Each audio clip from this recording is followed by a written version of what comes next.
Hello, welcome to another episode of Navigating Cancer Together. I am your host, Talea Dindy. Navigating Cancer Together has something for everyone facing cancer. Why? Because everyone is different with different needs, beliefs, and perspectives. Thank you for joining us for this episode. I encourage you to open your minds and your hearts. Navigating Cancer Together is everywhere. Make sure to subscribe and follow the show to stay updated on our latest episodes. Listen on Spotify, Apple Podcasts, YouTube, or your preferred podcast app or platform. And before I mention our special guest for today, before I dive into more of who she is, I want you to think about this question as you're listening to the episode. Zulma discussed cultural views on healing. How do your own background or beliefs shape how you approach health or mental well-being? You can respond to this question on Spotify under this episode, or you can send an email to nctpodcastfan@gmail.com, or you can respond on our private fan list page. I will have all that information in the show notes. We would really love to hear from you about this episode. I may share some of your responses on a future episode. Today, our very special guest is Zulma Williams. Zulma is a licensed clinical social worker who works with adults experiencing trauma, anxiety, and depression.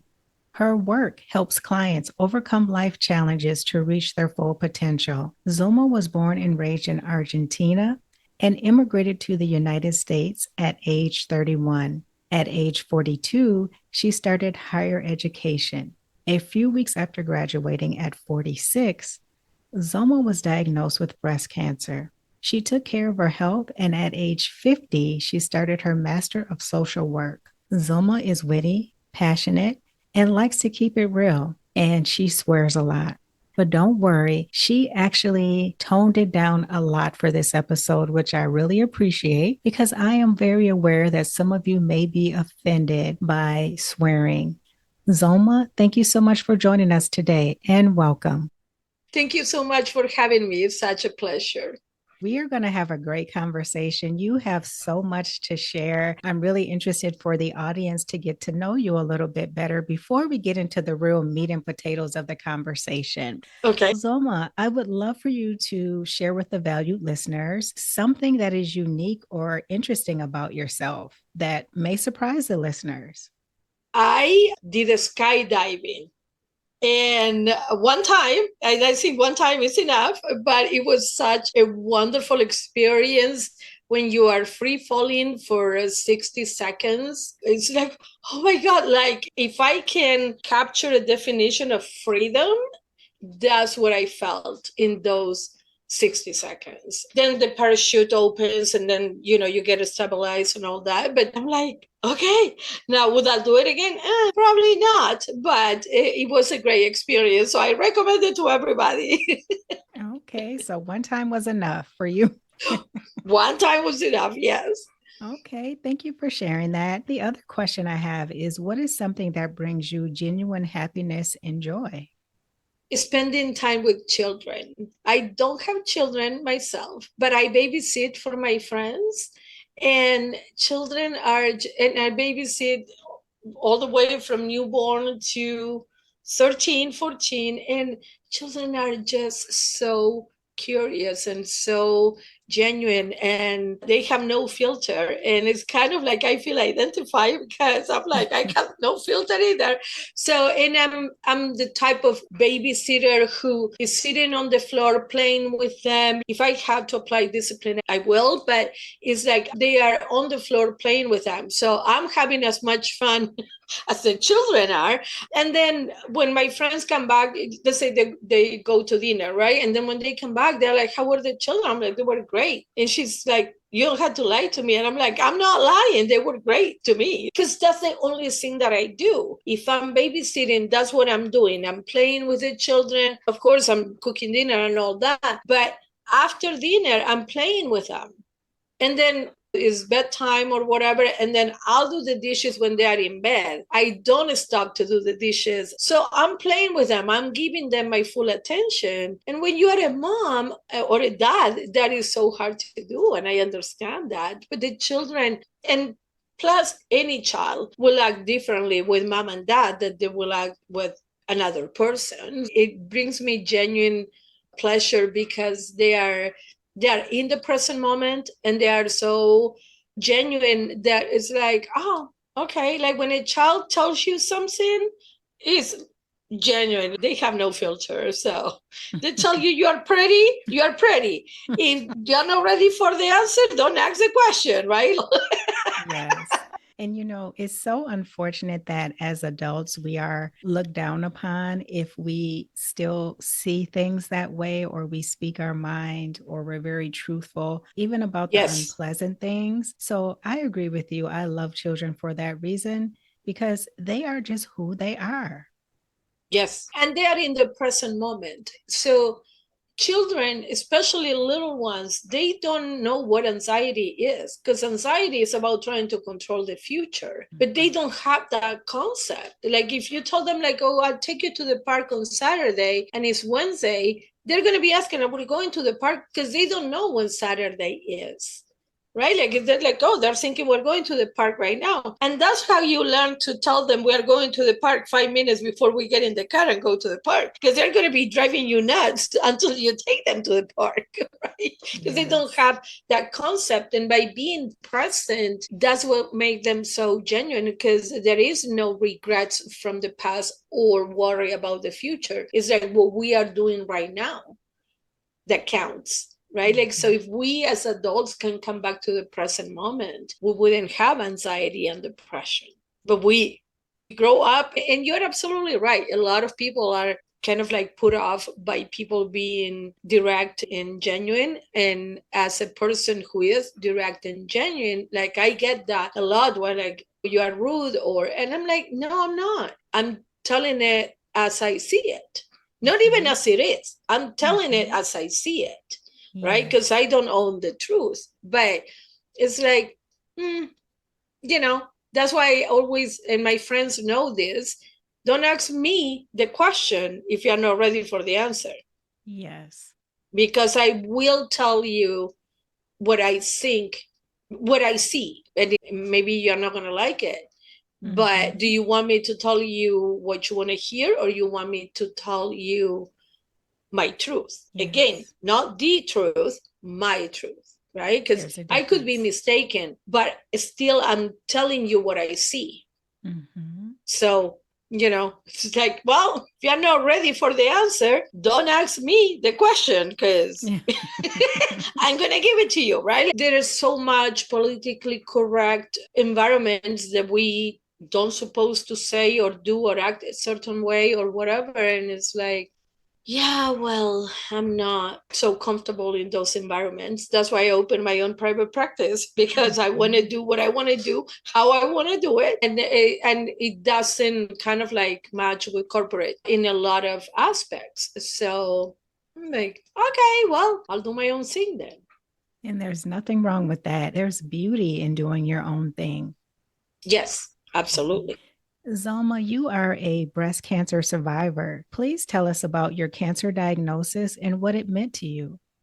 I started my Bachelor of Social Work at 42, and I graduated at 46, and I was on track to do my master's and become independently licensed. And 6 weeks after I graduated with my Bachelor of Social Work, I got the diagnosis of breast cancer. So when I first got the diagnosis, I was shocked, of course, and I was like asking, why me?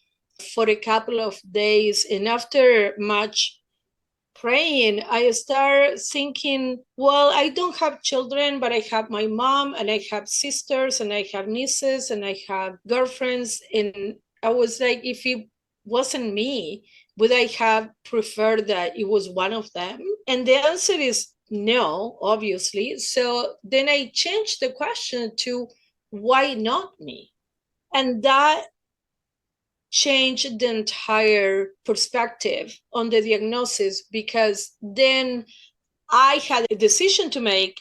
Okay, like, I'm going to sit in the corner and cry myself until I'm dead, or I'm going to stand up and fight. And spoiler alert, like, here I am. So I fought and I'm winning so far. But it was kind of like an aha moment where I was like, wow, okay, I wouldn't want this on anyone else. So why not me? And that helped me a lot to deal with the treatment. I did my part on the treatment. I attend every doctor's appointment, I attend every treatment, but also it opened up a whole new chapter of information, because I didn't know anything about breast cancer. I thought that I was going to die. Okay. That's what I had in my mind. And then I learned that breast cancer has stages, and the stages are A and B, and there are certain treatments. So I started doing more research and getting more information. And I am a very active participant of my treatment. Like, I want to know, why are we going this route? This is not medical advice by any measures, but my own experience, I refused the chemo that makes you so sick, because they were giving me a 50-50 chance. It was for prevention. And I was like, no, I'm not going to poison my entire body for a 50% chance. Like, you had to do 80-20 or 70-30. And this was in Argentina. I had my surgery and radiation here, but then I moved back to Argentina, and this was over there. And I told them, if you want me to sign papers that I'm not going to sue you if the cancer comes back, I'm willing to do that, because I was risking being not taken as a patient because I'm not following protocol. Right. So I think I signed my life away because they did bring a lot of papers. And I was like, this is an informed decision that I'm making. Because they were like, oh, it's because you're going to lose your hair. I said, no, it's because you are poisoning my entire body for something that we don't even know if it's there. It's kind of like bombing the entire house to kill the mouse, and the mouse already left. Yes. Great. Right. My oncologist at the time, she said, she's a woman, and she said, if it was me, I will do it. I said, with all due respect, it's not you, doctor. This is my body. So when you get diagnosed, I didn't say this, but the message was, when you get your own cancer diagnosis, you do what you see fit. This is my body, and if I don't protect it, who will, right? Like, but again, I done a lot of research. I'm asking questions. It's not like, oh, I don't want it because I don't want it. It's like, I want to know why we are going this route. Well, because I refused it and I signed all the papers and all that, they came up with an alternative treatment, which is kind of a chemo, but not as aggressive. Mm-hmm. Oh, see, there was another option, huh? And that's what I did. But then I came back here to America, and I have the best oncologist in the whole entire world. And he doesn't mind that I ask questions like, why is it that we are doing this? Like, and he sits down and explains to me why, and, what are the risks? What are the benefits? And we have, as a society, we are like, oh, well, if the doctor said it, yeah, so the doctor knows about cancer, but I'm the expert of my own life. Mm-hmm. So we need to work together. Yeah. I'm a therapist and I know about mental health, but you are the expert in your own life. So we had to work together. I'm not telling you what to do. I barely know what to do with my own life, let alone telling you what to do. We need to work together, but we have this, oh, it's the doctor. And see how they found out a different route that helped me, mm-hmm. right? So it's kind of like the cookie cutter treatment, and I understand that, and that's why I'm repeating, it's not medical advice. The listeners, like, if you're going through something, do your own research, ask questions, make an informed decision. Yes. And that's Don't the just key. take it because the doctor is saying so. Ask the questions. And then if you, with all the risks and benefits in front of you, you decide to do that, then that's fine. But not because the doctor says so, but because you gather your own information and you are consulting with your doctor, right? I mean, this is not Google University, no, Exactly. but you get the information and then you ask questions and then you make a decision. I think that as a society in general, I'm overgeneralizing here, we do more research before buying a car than for our medical treatments. Yes. So Yes. it's like, okay, well, the information is there clearly, right? Like we can go on Google to see what the best car is. Yes. But we spend that time for that investment and we are investing in our own health. Yeah. Do you think, Zoma, that people spend more time researching a car than researching different things for their health or even cancer treatments because they're afraid of what they're going to find? Why do you think that is from a therapist perspective? From a therapist perspective, I think that is because they don't get, okay, so when I'm doing research for a car, it's because it's a large sum of money and I'm going to invest this, right? Like, so I want a return on investment, basically. But I don't think that most people equate doing research for your health as an invest in your own future. So it's like, oh, I don't see it. Here is the money and I see it. And here is my future and my health and having a healthy body, but I don't see it. So I think that is a difference because it's not concrete. The money is concrete. I'm going to ask for a loan or I have the money and I had to pay it back. But our health in like our future, really our life is on the line. It's like, well, I don't know, right? And it could be a factor of what I'm going to find, right? So the fear of what I'm going to find. I think that knowledge is power. So I'd rather know the enemy so I can develop an attack, right? A plan of action. But if I don't know what I'm dealing with, how can I develop a plan of action? And it's not fun, right? Like looking for a car, doing research for a car is fun. It's time consuming, but it's fun and you can see it, right? Because like, okay, you decided for that car, you can see it. I didn't know if my treatment was going to work out. I don't see it, right? Not in the moment. So, I mean, now I'm 10 years 13. cancer free. Yay! Yay, So is congratulations. thank you. Thank you. So I'll see it now. But at the time that I was doing the treatments, all what I saw was that I was tired, right? Because like after the treatment, I'm like, oh my God, I'm exhausted. I need to rest and all that. So it's like, it's kind of like exercise, right? Like you go to the gym, you're exercising, you don't see it until probably 3, 6, 9 months down the line. And you're like, oh, this is not working, but don't give up because then for sure you're not going to see the result, right? Like, but because of the immediate gratification of like, oh, I did all the research for the car and here it is, and I'm driving it and showing it to my friends, and I'm doing all this research for my health. And number one, I don't feel well. Let's start there. And number two, I won't see if I make the right decision until later on. So I think it's a combination of factors because we are really hoping for the best, right? But it's like I wanted to make this decision with information.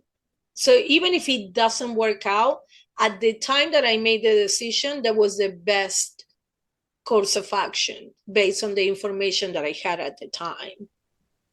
Mm-hmm. Right? Thank you so much for sharing that, Zoma, because there's so many important things that you shared.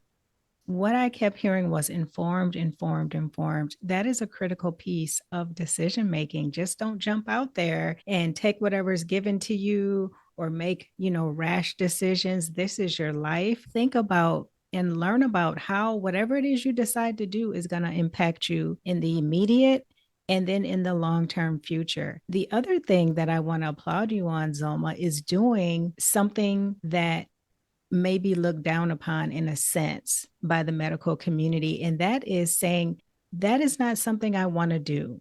Although you're recommending this chemotherapy, it is not something that I want to do based on what I've learned. And I found it very interesting, Zoma, where they offered you an alternative. So it really shines a light on standing up for yourself and saying that doesn't work. And if they don't offer you an alternative, like in Zoma's case, ask for one. Ask for one. It's okay to ask for something else. Can you just share a little bit more about that? I know there was kind of a discussion, a back and forth with you and your medical team, but what allowed you to stand firm other than having the information to back up your decision? But what inside of you helped you to stand firm? Because I think people sometimes you'll have a decision, but then sometimes people are swayed by the doctor, by their loved ones. So, what do you have to say to people that are in that situation where they know what they want Yes, to do? absolutely. In now that you are asking the question, thank you for the question, because I was reflecting back at that time, and it was a lot of tears. Right, I was crying a lot because I had to fight for this. It wasn't like, oh, okay, you are an intelligent, informed person and we are going to go with it. Like, I'm having back and forth with my doctor. My partner at the time was not supporting me. He was like, well, the doctor said, and I'm like, I need you on my side, by my side, but on my side, because it feels as if I'm fighting alone. But I think that the main thing that it didn't make sense to me that you are giving me a 50-50%.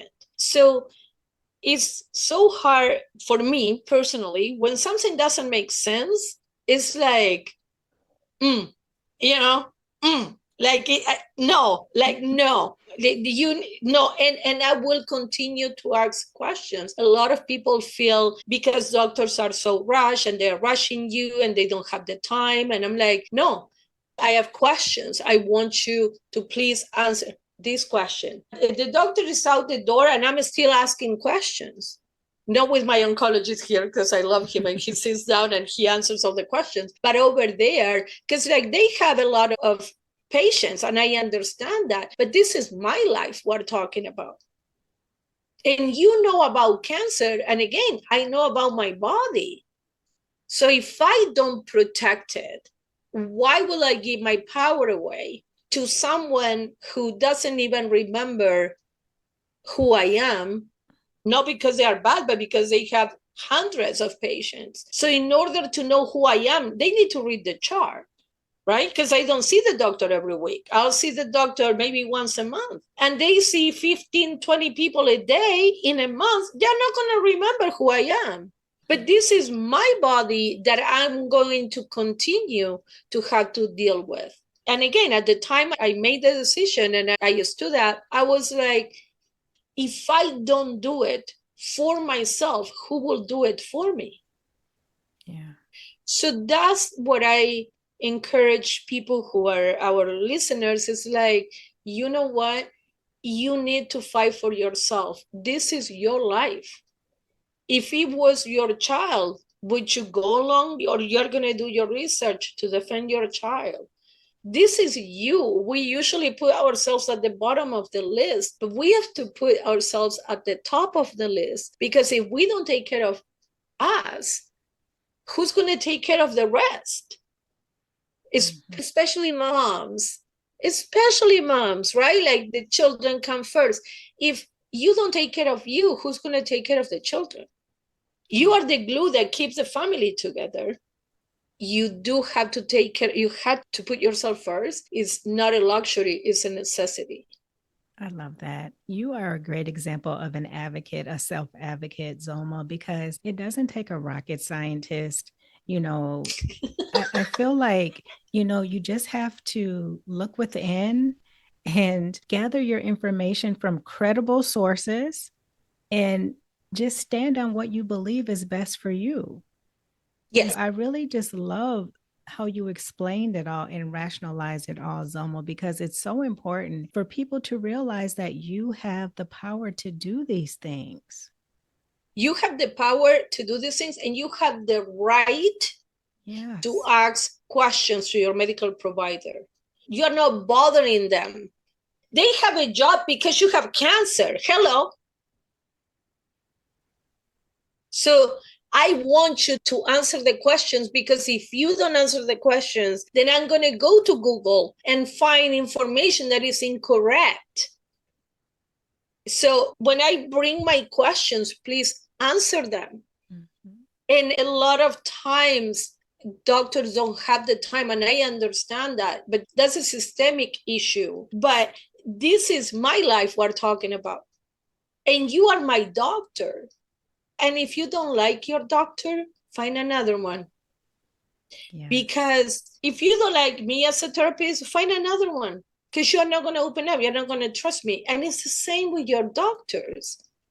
If you don't trust them, if you don't like them, you're not going to trust them. And if they're like rushing you all the time, this is your health that is on the line. This is your future. This is your life. So, I always tell my clients, like, if they go to the doctor and the doctor is late, mm-hmm. and they get all flustered because, like, the doctor is late. And I'm like, if you don't ask the questions because now you're upset that the doctor is late, the doctor comes in, you're upset. So the doctor says, do you have any questions? No. Okay, the doctor is going to go to the next patient. The doctor doesn't care. If you don't ask the question, you are never going to have an answer, right? Mm-hmm. So you calm yourself down, and then you're in a better state of mind to ask the questions, because the doctors will ask, like, do you have any questions? Yes.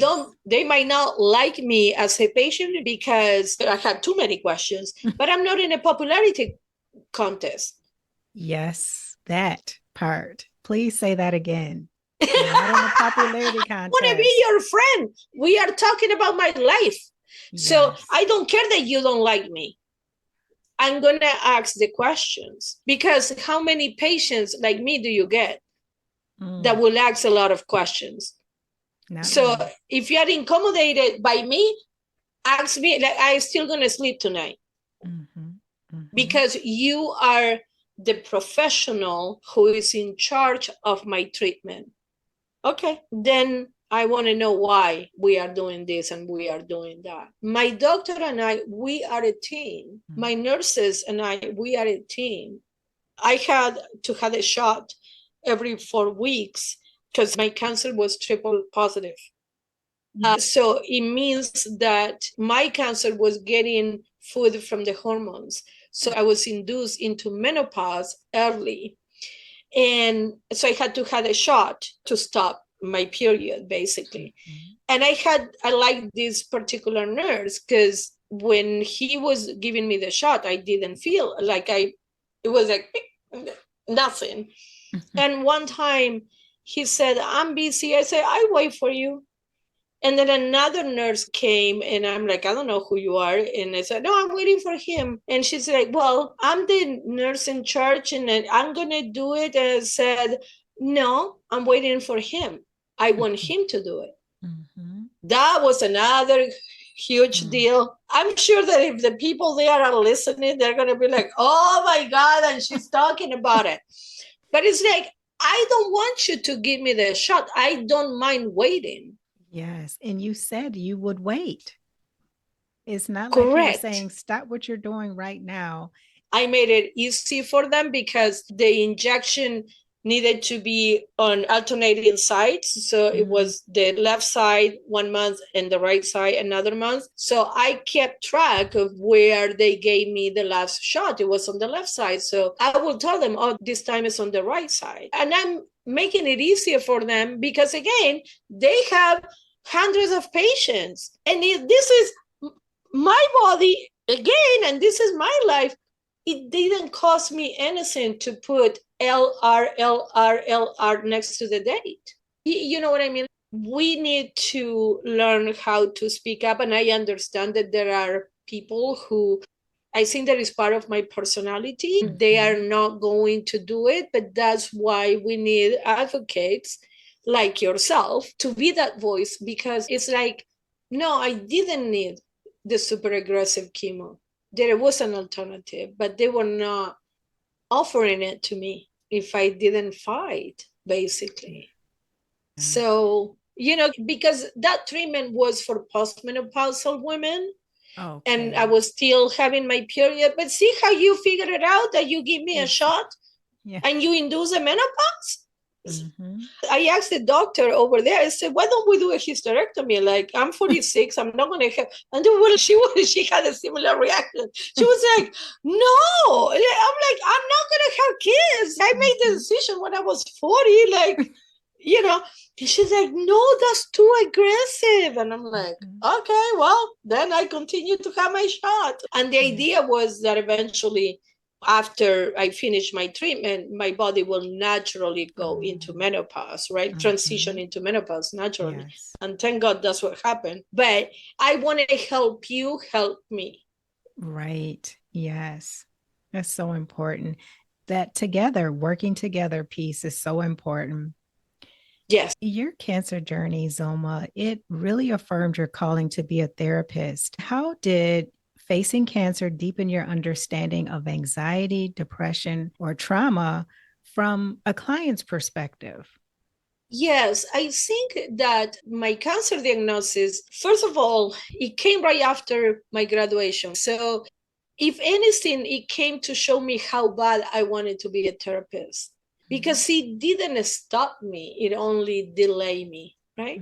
Because I came back 3 years later and I started my master's at 50. And having gone through this situation helps me connect with my client on a different level, because I know what trauma is. I had anxiety myself. I had depression myself. I think that we connect on a different level because I bring that life experience to my office that maybe a 25-year-old doesn't have yet, simply because they have not lived long enough, right? Like I keep telling all my colleagues. So I started my master's at 50. My colleagues were 25.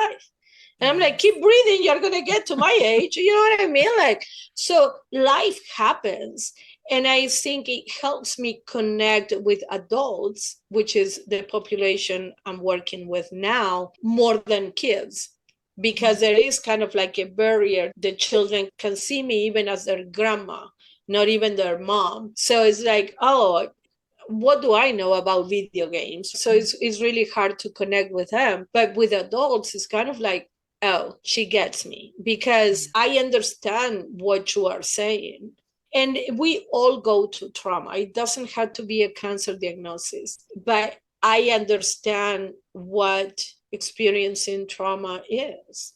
And this is not to say that a young person doesn't know what trauma is. What I'm saying is I bring a lot of life experience to the field, and I am an immigrant. I came here to this country from another country at 31. So half of my life I was there and the other half I'm here. So I understand about the cultural aspects of being a Hispanic woman and how the family is structured and all the pressures that you have and the voices that you don't have and all those things. I pride myself in being very authentic. So I think that my clients can get that I'm not beating around the bush. I'm not sugarcoating stuff. I think that life is too short, and if you want to work with me, we are going to hit the ground running. I ask you on the consultation call, do you want to get better? Because I cannot want this more than you do. I cannot want you to get better more than you want to get better. It doesn't work like that. So I ask, do you want to get better? Because we are going to hit the ground running. I don't have time to be holding your hand for you to decide that you want to get better. I provide you with a referral. I'm not saying you need to get ready. What I'm saying is if you're not ready, I'm not the therapist for you, which is fine because I have given so many referrals, the swearing therapist, I'm very proud of myself for keeping it clean so far. But in my office, I swear a lot because I'm going to say the F word. I'm not going to say fudge. I'm going to say the F word, right? And that is part of who I am, not only as a person, but also as a professional. So when I'm having that consultation call, those words are going to come out of my mouth. If you have a problem with that, here comes a referral. I want you to get better. It doesn't have to be with me. Yeah. And that's part of being a professional too, is just admitting that, hey, this is not a good fit. And that's okay. But I have another resource for you. And you never know, they may tell someone else about you. So I really love Right, that. right. Yeah, I really love that, Zelma. It gives people that option, that autonomy to make a decision and say, okay, I do need the help, but you're not the right person. And that's just fine. Keep moving, keep going till you find the right person. I make a timeline of my cancer diagnosis and treatment, and it's very helpful when I go to a new doctor. So I suggest to our listeners, if you can make a timeline of, like in my case, I had a lump on my breast. And so I just made a timeline and I have it all in there, and I'm showing the doctor that, and I'm going through that timeline with the doctor, and they have found it very interesting. Mm-hmm. And I'm And like, helpful. yeah, it helps a lot.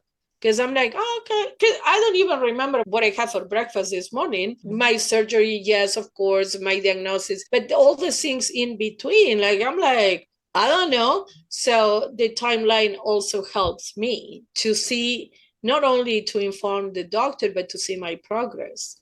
Yes. When you're going through something tough like cancer, you want to see that you're making progress because that fuels you to keep going, that keeps giving you hope, that keeps giving you determination. And I love that you brought that up, Soma, because that is the key. Sometimes we have to motivate ourselves. There may be people who don't have support, and being able to see how far you've come and how far along you've gone in the journey can help you to keep going. Yes. And let me say, motivation is one of my pet peeves. And you say the word, so I'm going to say it.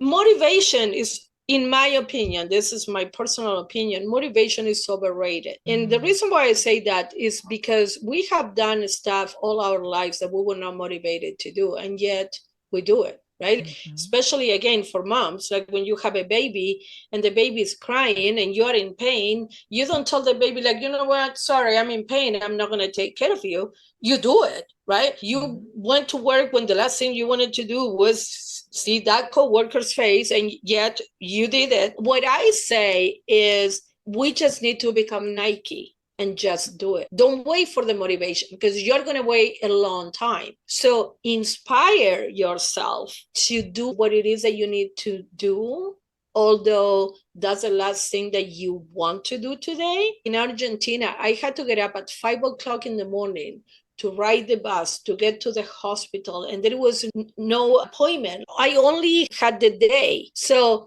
I had to get there by 6 o'clock, because at 7 o'clock I had to get in line, and then at 7 o'clock they start giving numbers, and they give a short amount of numbers, and then you just see. And one time I waited 8 hours to see the Oh, doctor.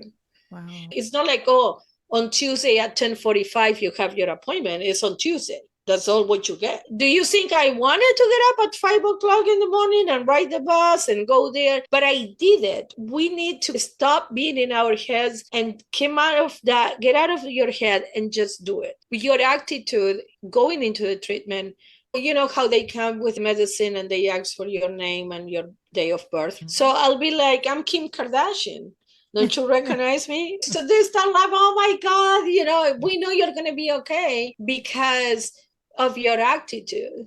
Because I'm making jokes that I'm Kim Kardashian. Like, how dare you not recognize me? And here, when I did radiation here, I was laying on the table and there was two techs, one on my right side and one on my left side, and they were pulling, right? One was pulling this way and the other one was pulling the other way, and I started laughing. And they were like, some of my boobs are jiggling because I'm laughing, and they're like, ma'am, I said something wrong. I said, I don't even remember the last time two men were pulling the sheet underneath me. And they were like, oh my God, they're like, please, you need to stop laughing, because they needed to line the Line you machine up. with, Yeah. like, so.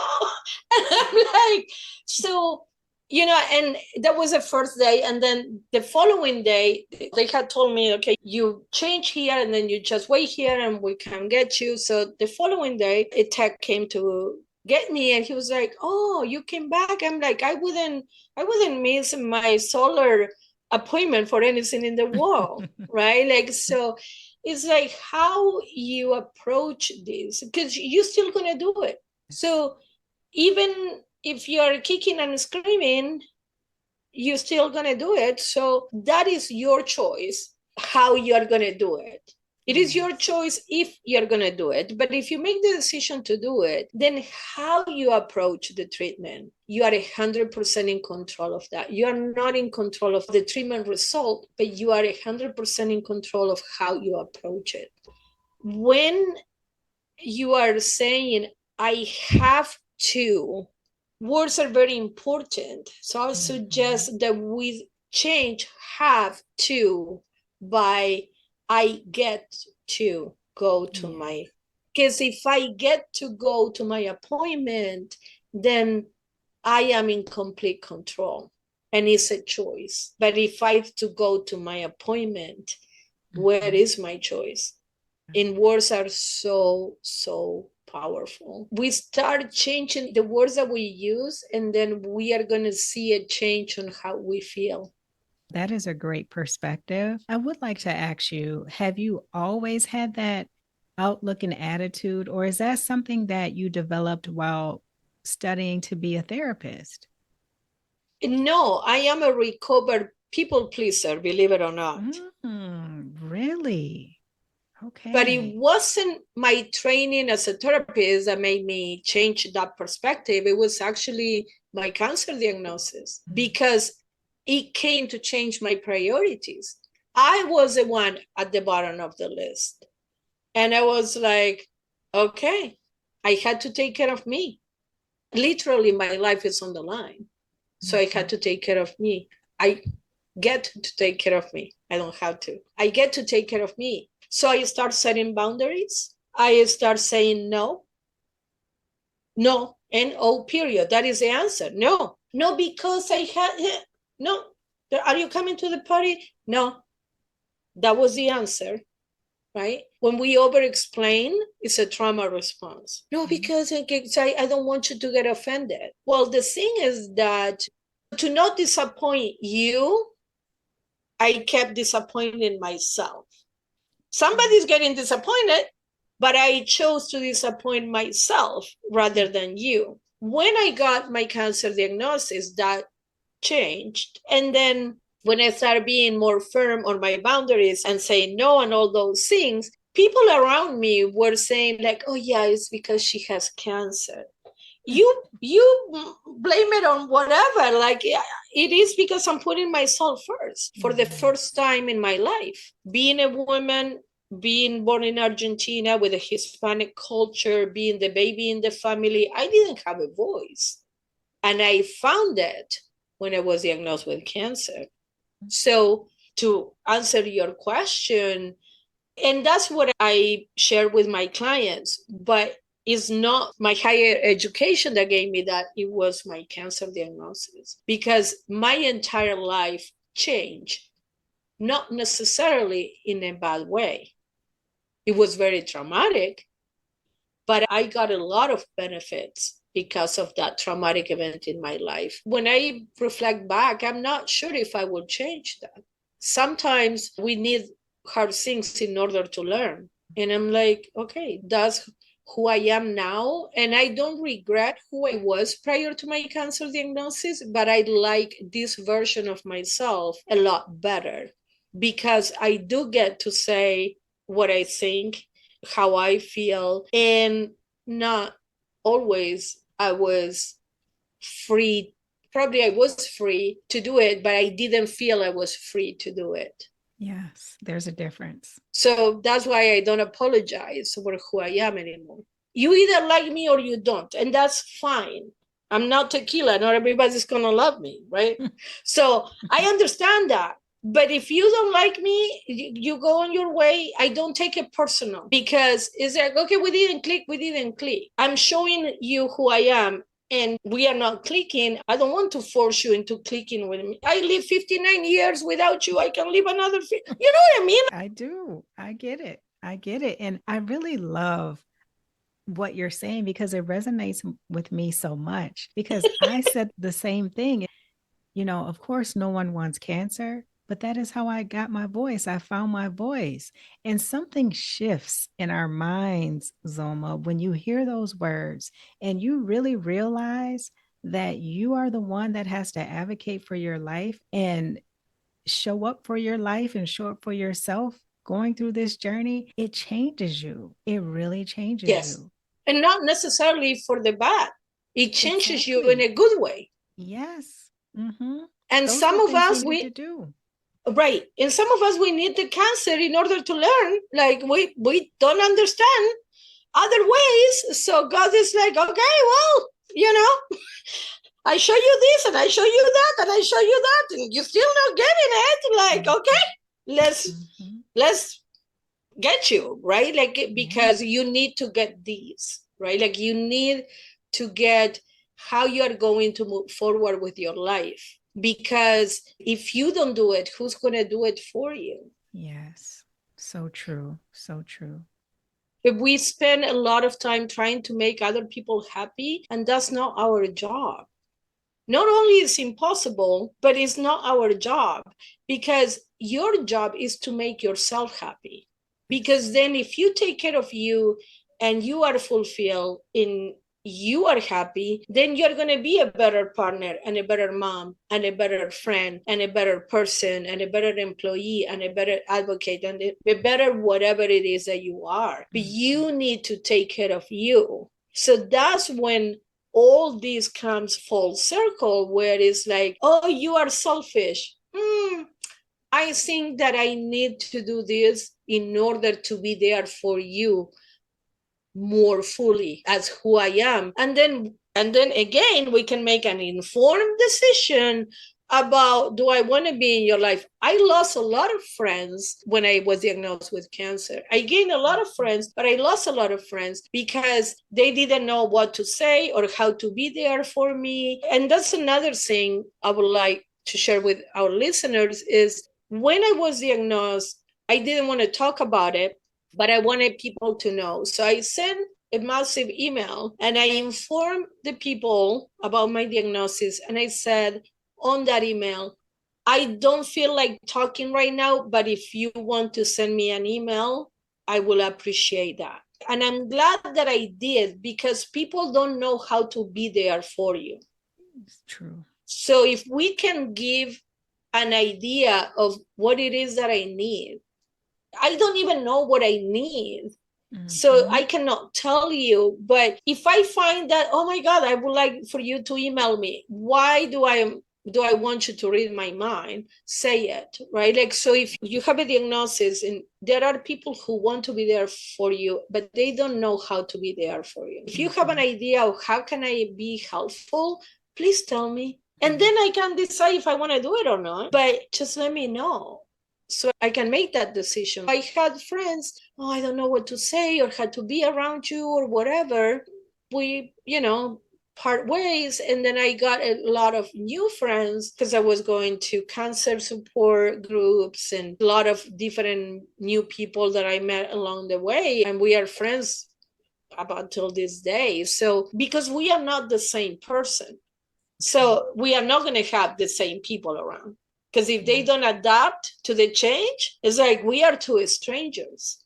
Exactly. And I think you mentioned this earlier where people want to hold on to the old you. The people that knew you then want you to stay that way. And we're not meant to just stay stagnant. And so I think some people get really, you're losing friends and things like that. I look at it as you're growing. You've just outgrown that relationship. It worked Yes. for a period of time. And now it's time to explore and make new friends and form new relationships. And that is completely okay.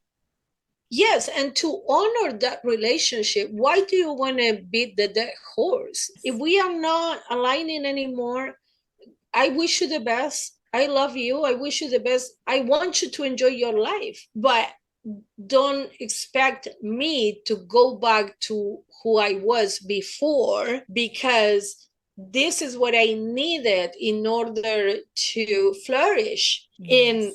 But you want the other version of me, because I'm rocking the boat and nobody likes that.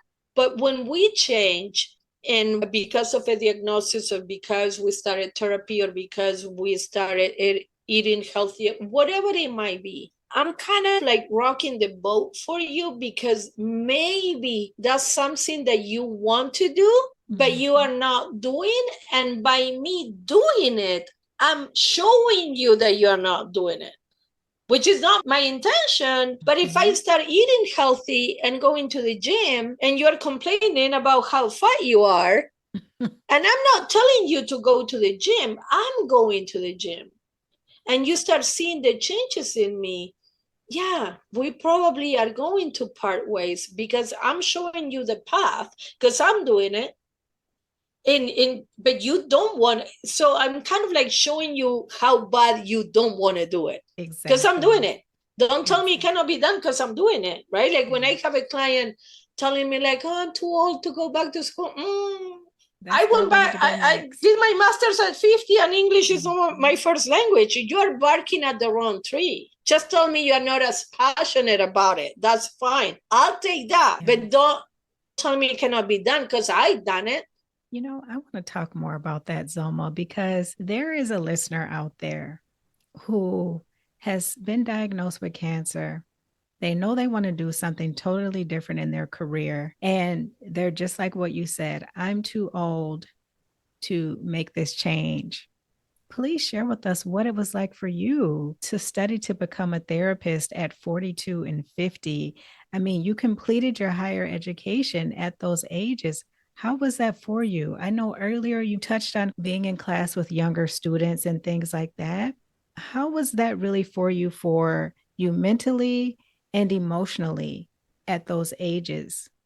Yes, I want to make it clear that when I was working in accounting at 42, when I started my higher education, and I did both things in parallel. You don't have to destroy or leave what you are doing in order to start creating a different future. A lot of times we're thinking this black and white, like, oh my, like, no, I still need to pay bills. So I continue my job until I graduated. And then I was going to work as a social worker. And then I got diagnosed with cancer. So all that kind of like changed my plans. But I continued to work full time, and I went to school full time.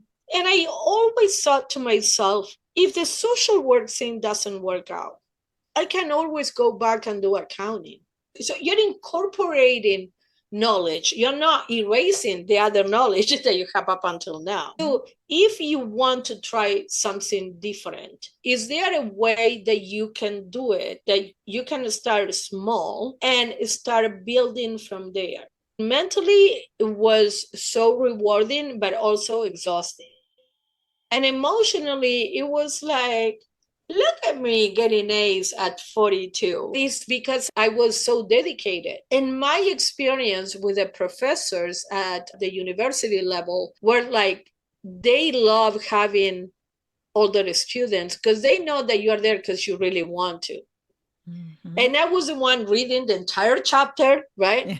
Yeah. Going to the writing lab to make sure that my paper was correct, and going above and beyond. But whatever it is that you want to do differently, if you can find a way to start with baby steps, you don't have to go full in. And it doesn't matter how long it takes or how fast you're going, as far as you keep moving. Because when I started at 42, I wanted to be fully independently licensed by age 50. That's 8 years. It didn't happen overnight. And then I graduated, and then I got diagnosed with cancer. So I started my master's at 50. But it doesn't matter, because as far as you continue to move, then you're making progress. It doesn't matter, it takes you 8 years, 10 years, or 15 years. You're old anyway. Who cares? Right. Yeah. I was going to turn 46 with a degree or without a degree. because the time passes anyway. Well, it just happened that in those 40 years, I was going to school, so I turned 46 with a degree. But you're going to turn whatever age, whatever you do with that time, you do have a choice. And you are not marrying your choice. If you don't like it, try something different. Life is so short. Like, you be happy. So if you are dreading going to work, your life is on the line. So don't leave that job yet, but start developing a plan. I started podcasting at 59. Hello. You know what I mean? Like, I'm like, oh, I want to tell my story about my breast cancer. And I love it. But I would have never found out how much I love it if I didn't start it. So try it. You don't like it? Don't do it anymore.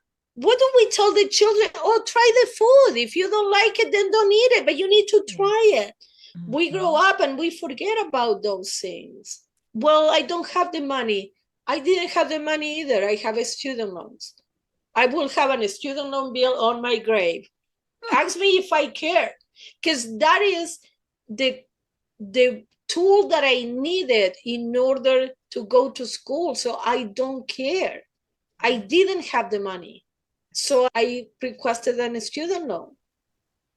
And I'm paying it however I can, but every payment goes to the interest. It hasn't reached the principal. That's what I'm saying. I'm going to have a student loan bill on my grave.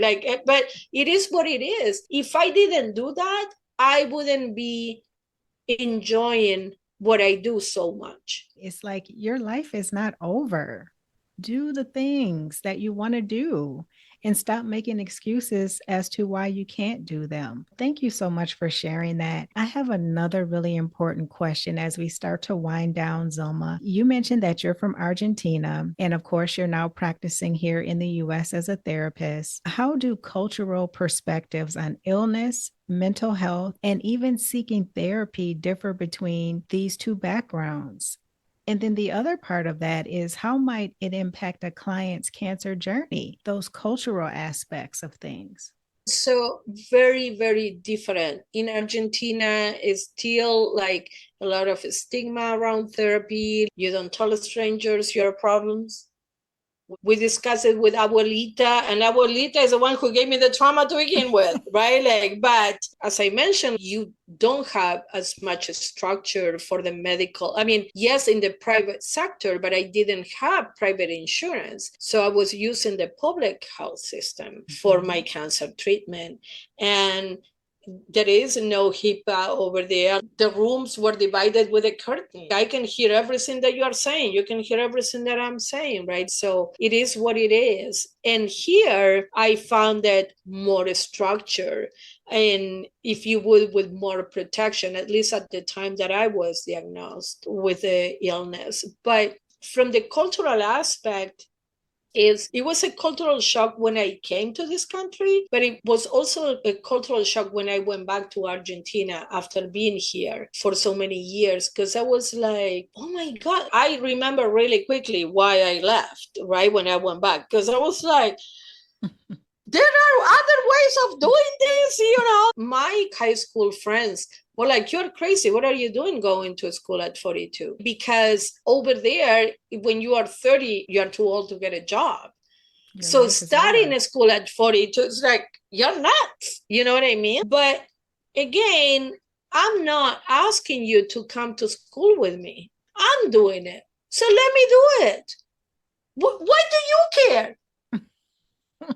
I love it. I love it. Let me do it. When I'm working with Hispanic clients, I connect with them on a different level, because it's like, I know where you're coming from. Even if you're not from Argentina, the culture is a culture. And then with American clients, it's like, I notice the difference from my perspective, although I am a proud American, that it's like, oh, there are a lot of things that you had not been exposed to.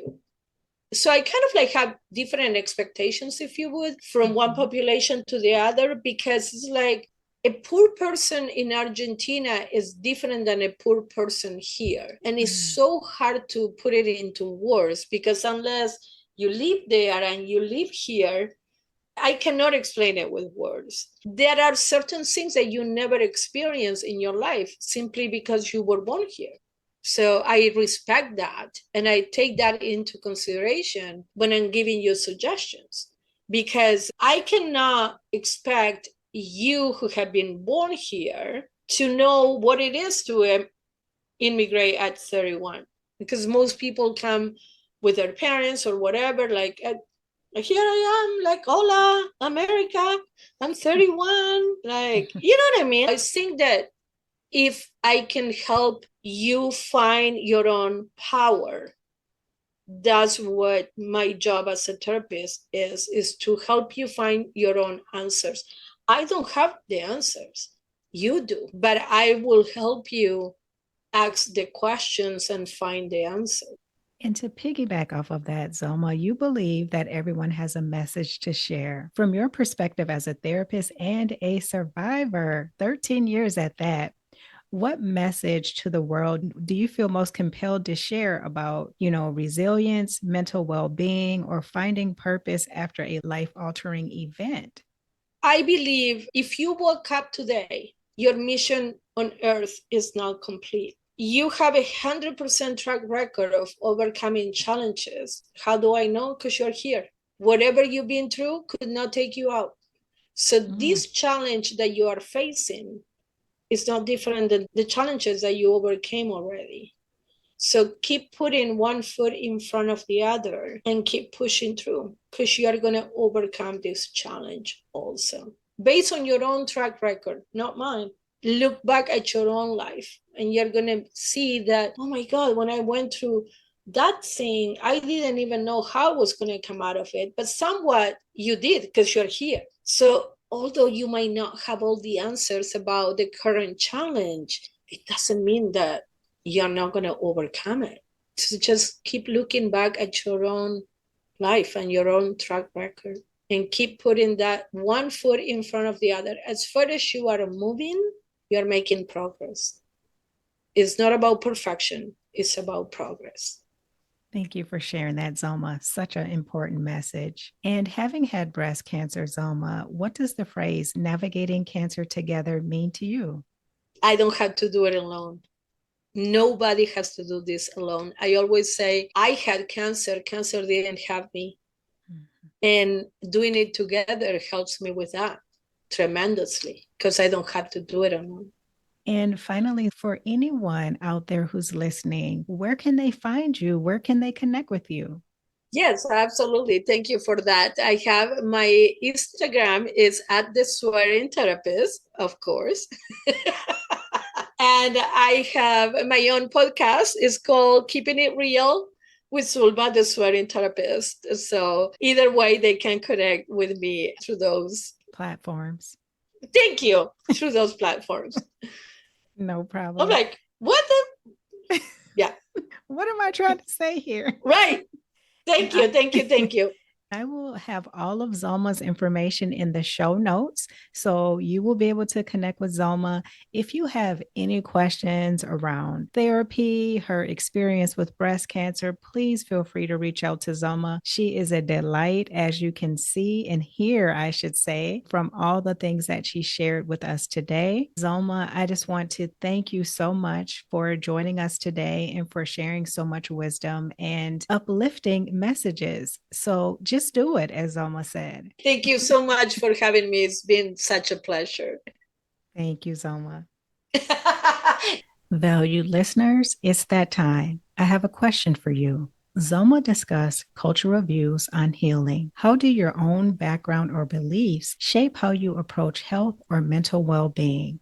Feel free to respond to this question on Spotify, under this episode in the comments section. You can also respond via our private fan list page, which I will share that information in the show notes, or you can send an email to nctpodcastfan@gmail.com. I will have all of this information in the show notes. Don't be shy. Please let us know your takeaways from this episode. I may read some of your responses on future episodes and give you a shout out. If you found this episode helpful, consider buying me a coffee. You can also get a personalized shout out, exclusive merch, and more. Go to buymeacoffee.com/NCT podcast. Every little bit helps. This is an independent podcast, and your support helps this podcast to keep going and reach more people who need to hear the very important information that we have to share on navigating cancer together. I would like to thank our very generous sponsor,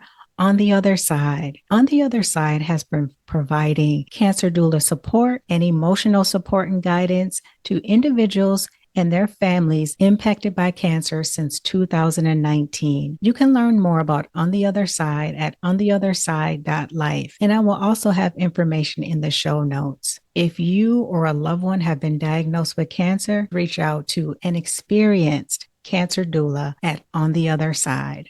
Before we end, I would like to give a shout out to the Navigating Cancer Together community and valued listeners. Thank you so much for joining us for this episode. That is it for this Wednesday. And until next time, let's keep navigating cancer together. Take care.